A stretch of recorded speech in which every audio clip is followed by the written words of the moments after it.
Hi guys, welcome back to my YouTube channel. අදත් ඔයාලා හැමෝම ආදරයෙන් පිළිගන්නවා මගේ YouTube channel එකට. අද vlog එක මොකක්ද කියලා thumbnail එක දකිනකොටම ඔයාලා දන්නවා ඇතිනේ. මාව රට අරලින්න කටුනායක එයාපෝට් එකට යන පුංචි වීඩියෝ එකක් තමයි මේකෙන් ගේන්නේ. රැවටුණා නේද? නෑ ළමයි මම නෙවෙයි.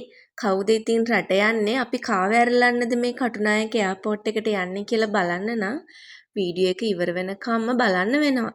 ඉතින් මං ඔයාලා හැමෝගෙම ඉල්ලනවා වීඩියෝ එක ඉවර වෙනකම්ම වීඩියෝ එකත් එක්කම රැඳී සිටින්න කියලා. ඔයාලා තාමත් මගේ YouTube channel එක subscribe කරලා නැත්නම් subscribe කරලා මගෙත් එක්ක එකතු වෙන්න. ඉතින් මමයි නංගී නම් එයාපෝට් එකට ගියපු වෙලාවෙ ඉඳන් අඬන එකමයි කරන්නේ. මොකද ගොඩාක් දුකයි. අද මෙහෙම hina වෙලා වොයිස් කරාට එදා දවසම නම් අඬන එකමයි කරේ. මොකද මේ රට යන කෙනා කවුද කියලා ඔයාලට ඉස්සරහට කියන්නම්. හැබැයි පළවෙනි පාරට යනව නෙමෙයි. එයාට එක්ස්පීරියන්ස් තියෙනවා. 3-4 පාරක් ගිහින් තියෙනවා. ඒ වුණාට අපිට තේරෙන වයසේදී රට යන පළවෙනි පාර වගේ තමයි. ඉතින් මොකද දැන් මම මැරි කරලා නංගි මල්ලිත් ඉස්කෝලේ යනවා. එයාලත් ලොකුයි. එයාලටත් තේරෙනවා. ඒ වගේ වයසේදී රට යනකොට අර ගොඩාක් ඒක දුකයිනේ. මල්ලිට නම් ඒක ලොකුවටම ගාණක් නැහැ. මොකද අයියා ඇවිල්ලා අයියාගේ බබත් එක්ක එයාගේ පස්සෙන් මෙයාව වඩාගෙන එයාව හොරතල් කර කර එහෙම ඉඳියා. එයාලටත් ඒක පස්සේ තමයි ඉතින් දැනුනේ. නංගි මමයි නම් ගියපු වෙලාවෙ ඉඳන්ම අඬනවා. රට යන තිබුණු කෙනාට ඇතුල් වෙන්න තිබුණේ 2:00මාරට. ඉතින් අපි 12 වගේ වෙනකොට එයාපෝට් එකට අම්මලා ඇහින් ආවා. හස්බන්ඩ් මම අපි කොළඹ ඉඳන් එයාපෝට් එකට ගියා. අයියලාත් ආවා.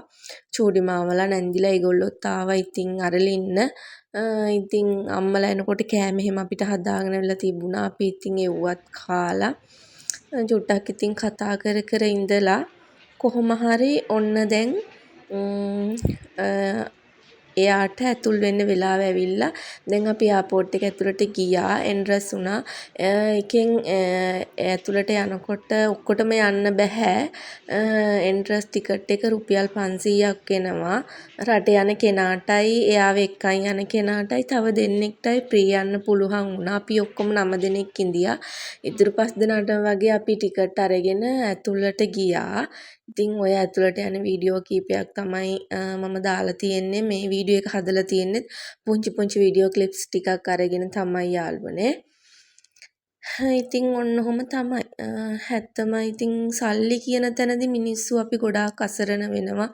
ගොඩාක් අය ඉතින් සල්ලි තියෙනවා නම් රට යන්නේ නැහනේ. ගොඩාක් දෙමාපියෝ දරුවෝ දාලා යනවා. ඒ වගේ ඉතින් ගොඩාක් අසරණ වෙනවා.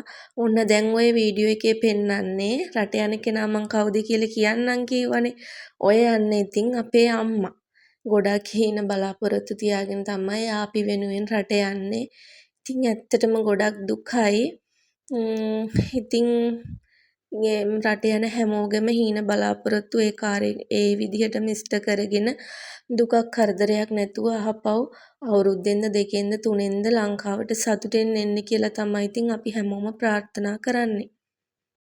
මෙතනදී ඉතින් රට ගියපු කෙනෙක්ම තමයි ඒකේ ඒ වේදනාවේ දුක දන්නේ. ඉතින් මෙතනින් අර දැනෙන පීලින් එක මොකද මෙතනින් වෙන් වෙලා යනවා කියන්නේ ආයේ ඒ කෙනාට එන්න පුළුවන් වෙයිද නැති වෙයිද කියලා දන්නේ අපි ඒ වුණාට අපි හැමෝම සතුටින් ප්‍රාර්ථනා කරන්න ඕනේ යන හැම කෙනෙක්ම මගේ අම්මා විතරක් නෙමෙයි හැම දරුවෙක් හැම දෙමාපියෙක්ගෙම වෙන් වෙලා යන්නේ ගොඩාක් හීන බලාපොරොත්තු තියාගෙන ඒ හැම දිනාටම පරිස්සමින් සතුටින් එන්න ලැබේවා කියලා තමයි අපි හැමෝම ප්‍රාර්ථනා කරන්න ඕනි.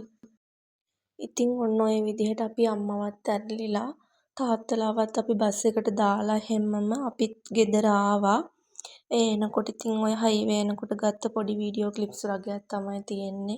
ඉතින් ඔයාලා මේ වීඩියෝ එක බලන හැමෝම මගේ අම්මට වගේම අපේ රට ගිහින් ඉන්න සහෝදර සහෝදරියන්ටත් එයාලගේ හීන බලාපොරොත්තු ඉෂ්ට කරගෙන කිසිම කරදරයක් නැතුව අපි ගාවට අපේ ලංකාවට එන්න ඒගොල්ලන්ට ලැබෙන්න කියලා ප්‍රාර්ථනා කරගෙන යන්න. ඉතින් අද වීඩියෝ එක හොඳයි නම් මාව subscribe කරලා මගේ YouTube channel එකත් එක්ක රැඳී සීසලගෙන් ආදරයෙන් ඉතින් තවත් දවසකින් ලස්සන vlog එකකින් එනකම් මගේ යාළුවෝ හැමෝටම තෙරුවන් සරණයි සුබ දවසක් වේවා.